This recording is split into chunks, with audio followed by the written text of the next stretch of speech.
Hello, good morning dear student. कैसे हैं आप सभी। तो हमने इससे पहले जो प्रीवियस वीडियो लेक्चर था उसमें हमने डिस्कस किया था कि जो चार्ज क्या है और इलेक्ट्रोस्टैटिक्स क्या है। तो उसमें इलेक्ट्रोस्टैटिक्स के बारे में डिस्कस किया था और जनरली हमने बताया कि it is a form of energy. क्या है बेटा, ये एक एनर्जी की फॉर्म है उसको। तो देखिए जनरली हम बात करते हैं इसमें कूलम्ब्स लॉ वी है, इसको हम चैप्टर्स का नाम देखिए बोलते हैं हम इलेक्ट्रोस्टैटिक्स या लॉ ऑफ कूलम्ब्स या कूलम्ब्स लॉ या लॉ ऑफ चार्ज, कुछ भी हम इसका नाम ले दें। तो अब जनरली हम बात करने वाले हैं बेटा यहाँ पर चार्ज। तो चार्ज के बारे में हमने बात की थी हमने, और फिर इसके बाद हमने बात की थी टाइप ऑफ चार्ज। तो हमने चार्ज बताया था, charge is the basic property of associated with elementary particles which is responsible for electric force between particle having same properties। या हम कह सकते हैं बेटा किसमें the basic property of charge के इससे पहले अगर हम इसको समझना चाहें तो अगर चार्ज की डेफिनेशन को हम अदर तरीके से भी हम डिस्कस कर सकते हैं। The basic property of any substance which produce magnetic and electric field is called a charge. हम इसको ऐसे भी डिफाइन कर सकते हैं। फिर हमने बेटा बताया था कि जो टाइप ऑफ चार्ज हैं, तो टाइप ऑफ जो वैज्ञानिक फ्रैंकल थे उन्होंने डिस्कस किया था कि जो type of charge there are 2 types होते हैं, पॉजिटिव और नेगेटिव। फिर हमने इसको समझा था बेटा जो एटॉमिक्स थ्योरीज है उसके बेस पर हमने डिस्कस किया था कि जो एटम्स के बेस पर जो एटम्स होता है उनमें से वंस वो क्या करता है, इलेक्ट्रॉन्स डोनेट करता है और एनोदर क्या करता है, एक्सेप्ट करता है। तो उससे क्या है, कंपाउंड मेक होता है, makeup of any compound 2 and more atoms. तो जब भी इस तरीके से कंपाउंड बनता है तो उसमें बेटा क्या होता है जनरली कि वहाँ पर ये इलेक्ट्रॉन्स जब कंबाइन करते हैं तो उसमें से एक इलेक्ट्रॉन जो एटम्स होता है इलेक्ट्रॉन को डोनेट करता है, दूसरा उसे एक्सेप्ट करता है। तो इस बेस पर हमने देखा था कि चार्ज दे रहा है 2 टाइप होता है, पॉजिटिव और नेगेटिव। फिर हमने बात की थी इसकी SI unit of charge coulomb और CGS unit of charge state coulomb. फिर हमने यहाँ पर देखा था मेथड ऑफ चार्जिंग। तो 3 मेथड थे, चार्जिंग बाय इंडक्शन और चार्जिंग बाय कंडक्शन और चार्जिंग बाय हम समझ सकते हैं फ्रिक्शन।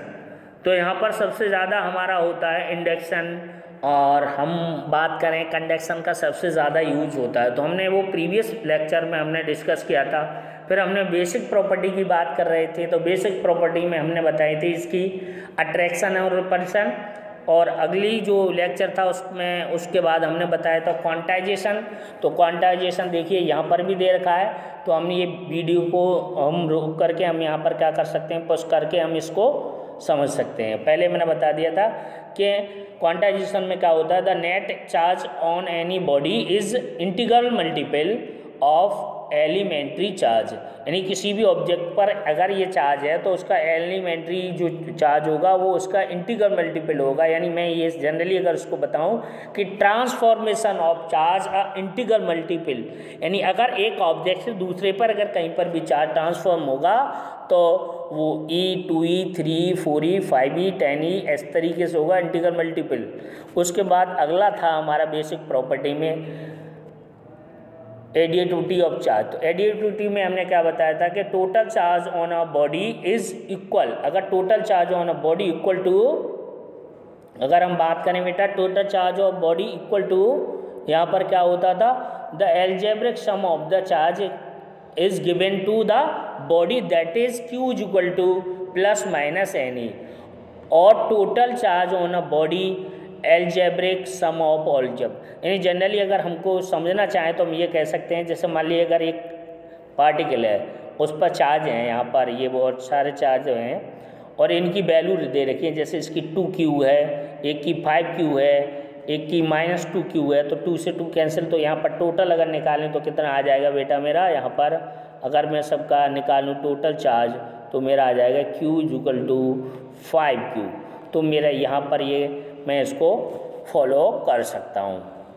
तो ये क्या कहलाती है, एडिटिविटी ऑफ चार्ज। फिर मैंने अभी यहाँ पर मैंने बताया था इफेक्ट ऑफ वेलोसिटी, अगर हम यहाँ पर इस नोट्स में नहीं है, मैंने पहले बताया था जो प्रीवियस नोट्स थे उसमें कि इफेक्ट ऑफ वेलोसिटी, वेलोसिटी का मीन्स ये है बेटा कि अगर कोई भी चार्ज पार्टिकल हो या तो रेस्ट में हो या मोशन में हो, उसकी वेलोसिटी पर कोई इफेक्ट नहीं करता, चाहे इलेक्ट्रॉन्स को एक्सेप्ट करे चाहे डोनेट करे। ओके, आगे हम बात करें बेटा इसमें, तो हमने ये यूनिट पढ़ ली, उसके बाद हम बात की थी बेटा हमने कूलम्ब्स लॉ।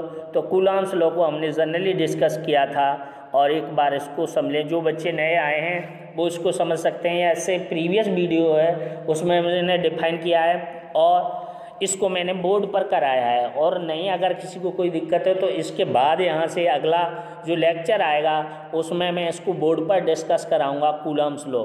पहले तो ये बेसिक पार्ट है, इसको जनरली आप ऐसे ही समझ सकते हैं। मैंने क्या बताया था कि the net electrostatics force between two stationary charges is directly proportional to the product of charges and inversely proportional to the square of the radius या डिस्टेंस बिटवीन देम। या हम ये कह सकते हैं according to Coulomb's law attractive and repulsive force the net force of between two stationary charges directly proportional to the product. यानी उनके दोनों, ये जो फर्स्ट पार्ट है ये क्या कह रहा है कि अगर किसी फोर्स की बात करें हम कूलम्ब्स लॉ से, तो ये जो फोर्स होता है, दो चार्जेज होते हैं, टू और मोर चार्जेज होते हैं, उनके दो जो ये कह सकते हैं मैग्नीट्यूड के प्रोडक्ट के डायरेक्टली प्रोपोर्शनल होता है and inversely proportional to the distance between them. और दूसरा क्या बताया था मैंने, उनकी जो डिस्टेंस है उसके इनवर्सली प्रोपोर्शनल होता है ऑफ स्क्वायर ऑफ रेडियस। और अगर इसको मैं मिला दूं तो जनरली मेरा फॉर्मूला बन जाएगा, that is Q equal to K equal to Q1 Q2 upon R square, where R is a proportionality constant, the value of dependent, then the system of unit used in the medium between charges। और ये जो K है वो हमारी जो depend करता है, और इस वैल्यू जो होती है वो कितनी होती है बेटा, 9.0 इंटू 10⁻⁹ और इसकी यूनिट भी बेटा याद रखनी है, इसकी यूनिट क्या होती है, newton into metre square upon coulomb square. सबसे ज़्यादा मोस्ट इम्पोर्टेंट है बेटा इसकी जो इट्स यूनिट्स है, और इसी में कई बार इससे क्वेश्चन पुटअप किया गया है। देखिए कि इससे जनरली इसका क्वेश्चंस है वो पुटअप किया जाता है कि write down the unit and dimension formula of proportionality constant.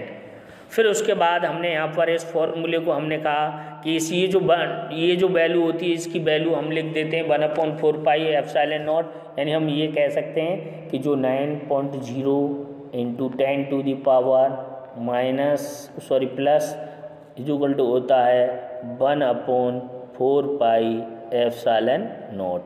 तो इस ε0 को हम यहाँ लिख देते हैं, जनरली राइट डाउन कर लेते हैं। तो बेटा ये हम समझना है कि ये जो 1/4πε0 है ये इट एज अ कांस्टेंट है, इसके साथ एक ये जो K और एड है जो कैपिटल के दिखाया है, जनरली इन दोनों में डिफरेंस करने के लिए एक को स्मॉल और एक को कैपिटल दे दिया है बेटा। और इसमें हम किसी को भी कोई भी ले सकते हैं, बट हमको यहाँ पर इन दोनों में डिफरेंस समझना है कि जो एक K होता है वो डायरेक्टली प्रोपोर्शनल होता है और एक डायलेक्ट्रिक मीडियम कांस्टेंट होता है, इसकी वैल्यू होती है फ्री ऑफ स्पेस की। क्या होती है बेटा, फ्री ऑफ स्पेस होती है, तो उसकी वैल्यू को हम क्या कर सकते हैं, फाइंड कर सकते हैं। If Q1 Q2 are as a measured in the state coulombs, इनको Q1 और Q2 को यानी हम स्टेट कूलम में भी ले लें तो इसकी वैल्यू हमारी 1 भी आ जाती है, यानी 1/4πε0 की वैल्यू अगर CGS सिस्टम में रखेंगे तो 1 आ जाएगी। तो इस तरीके से हमारा क्या आ जाएगा बेटा, ये कूलम्ब्स लॉ हमारा फॉलो हो जाएगा। अब इस कूलम्ब्स लॉ पर बेटा जनरली तो डायरेक्ट तो क्वेश्चन आते नहीं हैं, क्वेश्चन कम आते हैं कि write down the Coulomb's law या write down the electric force. जब भी आपसे पूछा जाए कि write down the electric force तो आपको कूलम्ब्स लॉ राइट डाउन करना है, या कूलम्ब्स लॉ पूछा जाएगा तो आपको इलेक्ट्रिक फोर्स वाला ही राइट डाउन करना है। फिर इसके बाद बात आती है इसकी वेक्टर फॉर्म। तो वेक्टर फॉर्म हमने यहाँ पर लिखी है। वेक्टर मीन्स होता है बेटा कि difference between a scalar and vector quantity which have both magnitude in direction is called a vector quantity, only which have magnitude is called a scalar quantity। तो अगर मैं इसको वेक्टर फॉर्म में दिखाऊं तो मैं केवल वेक्टर का फॉर्मूला अगर मैं यहाँ पर लगा दूं तो मेरा ये क्या आ जाएगा, वेक्टर फॉर्म में। तो मैंने ये वेक्टर फॉर्म में इसको बताया है। चलिए तो आगे हम बात करते हैं इसमें। चलिए हमारे इसमें हमने वेक्टर फॉर्म दे रखा है इसका हमारा। फिर हमारा दे रखा है बेटा फोर्स मल्टीपल चार्जेज, या इसे बोलते हैं प्रिंसिपल और सुपरपोजिशन। इस मीन्स ये बेटा ये है क्या, जो हमने 11th क्लास में डिस्कस किया था, 2 और मोर वेक्टर का एडिशन। तो जनरली ये क्या है, 2 और मोर जो वेक्टर्स होते हैं उनका एडिशन होता है, वो है। जनरली हम क्या करते थे बेटा, वेक्टर का एडिशन में 2 और मोर को पहले हम वेक्टर ए ड्रॉ करते थे, फिर उसके जो एरो हेड था वहाँ से एक दूसरा वेक्टर बी ड्रॉ करते थे, और इनके बीच का एंगल थीटा ये होता था, यहाँ से एक एंगल रिजल्टेंट आर बनाते थे। ऐसे ही यहाँ पर ये दोनों ए और बी थे, हमारा ए ये है और बी है, इनका रिजल्टेंट आर हो जाता था। अब इस आर को फिर अगले वेक्टर के साथ ऐड कर लीजिए, फिर जो नेक्स्ट रिजल्टेंट आएगा उसको नेक्स्ट के साथ ऐड कर लीजिए, नेक्स्ट आएगा उसको नेक्स्ट के साथ रिजल्टेंट कर लीजिए। तो डायरेक्टली हमने देखा था वहाँ पर बेटा कि किसी भी वेक्टर क्वांटिटी को अगर हम ऐड कर रहे हैं तो हम ट्राइएंगल लॉ या पैरेललोग्राम मेथड से किसी से ऐड करें, रिजल्टेंट हमारा वही आता है। क्या आता है, उतना ही आता है। तो जनरली हमने देखा था बेटा कि वेक्टर वाले को वेक्टर फॉर्म से करो या डायरेक्ट हम इसको ऐड कर लें, उसी फॉर्म में हमारा आता है। तो चलिए हम इसमें और बात करते हैं कि सीधे सीधे कह सकते हैं कि सुपरपोजिशन लॉ से क्या होता है कि किसी भी वेक्टर क्वांटिटी को ऐड करना हो, चाहे वो फोर्स हो, चाहे वो इंटेंसिटी ऑफ इलेक्ट्रिक फील्ड्स हो, या अदर भी कोई भी हमारा जो भी हमारी वेक्टर क्वांटिटीज़ हैं, तो उनकी जो क्वांटिटीज़ ज़्यादा है तो उनका रिजल्टेंट निकालने के लिए आप क्या करो, उनको जनरली जो अलजेब्रिक है उसके अकॉर्डिंग हम उनको ऐड कर लें तो उनका हमारा रिजल्टेंट्स आ जाता है। चलिए आगे बात करते हैं electrostatic force due to a continuous charge distribution. तो बेटा हम बात करें यहाँ पर चार्ज डिस्ट्रीब्यूशन, जो मैंने आपको कराया था चार्ज डिस्ट्रीब्यूशन दे रहा है बेटा 3 टाइप्स होता है, linear charge distribution, superficial charge distribution और वॉल्यूम चार्ज डिस्ट्रीब्यूशन। देखिए मैंने क्या क्या बताया था कि sorry the charge distribute any substance is only linearly is called a linear charge distribution। it is denoted by lambda। lambda is equal to क्या होता है, q upon l। यानी किसी ऑब्जेक्ट पर अगर चार्ज का डिस्ट्रीब्यूशन ओनली केवल length में किया जाए, या कोई लेंथली ऑब्जेक्ट है उस पर अगर चार्ज का डिस्ट्रीब्यूशन किया जाए तो वो क्या कहलाएगा बेटा, लीनियर चार्ज डिस्ट्रीब्यूशन। इसकी यूनिट क्या हो जाएगी, कूलम अपॉन मीटर। क्या हो जाएगी, कूलम अपॉन मीटर। आगे दूसरा है हमारा सुपर, यानी हम कह सकते हैं सरफेस चार्ज डेंसिटी या सुपरफिशियल चार्ज डेंसिटी। तो हम इसमें लिखेंगे the charge distribute any object in a length और विड्थ और area is called superficial charge distribution. यानी अगर किसी ऑब्जेक्ट पर अगर चार्ज का डिस्ट्रीब्यूशन किया जाए जिसमें लेंथ और विड्थ है, तो अगर उस ऑब्जेक्ट को अगर हम चार्ज देंगे तो वो जो वहाँ पर लगेगा वो एरिया चार्ज डिस्ट्रीब्यूशन लगेगा। इसको डिनोट करते हैं बेटा, यहाँ पर हम इसको डिनोट करते हैं सिग्मा से। सिग्मा इक्वल टू होता है Q अपॉन A और यूनिट बन जाती है कूलम अपॉन मीटर स्क्वायर। इसी तरीके से थर्ड है हमारा volume charge distribution. The volume charge distribution the charge पर यूनिट वॉल्यूम, यानी ये कह सकते हैं the charge distribute any object length width and height that is the charge distribute volume is called a volume charge distributions. It is denoted by a rho, इससे rho से denote करते हैं। रो is equal to क्या हुआ होता है, Q upon V. V means volume, unit क्या आ जाएगी, metre upon coulomb upon metre cube. तो ये दे रहा 3 टाइप होता है, फिर इसको करके दिखाएगा, इसका कोई ज़्यादा यूज़ नहीं है। यहाँ से फिर हमारा मोस्ट इम्पोर्टेंट पार्ट आता है इंटेंसिटी या इलेक्ट्रिक फील्ड। पहले हम बात करेंगे बेटा इलेक्ट्रिक फील्ड, तो हम बात करेंगे इलेक्ट्रिक फील्ड। तो यहाँ से यहाँ तक ये जो बच्चों ने नहीं लिखा है वो अपना राइट डाउन कर लेंगे, नोट्स बनाएंगे वीडियो को पुश करके, और चाहेंगे तो उनको ये जो नोट्स हैं उनका डिस्क्रिप्शन में लिंक भी मिल जाएगा, वहाँ से भी आप डाउनलोड कर सकते हैं। तो चलिए स्टार्ट करते हैं। इलेक्ट्रिक फील्ड किसकी बात करेंगे बेटा, इलेक्ट्रिक फील्ड की।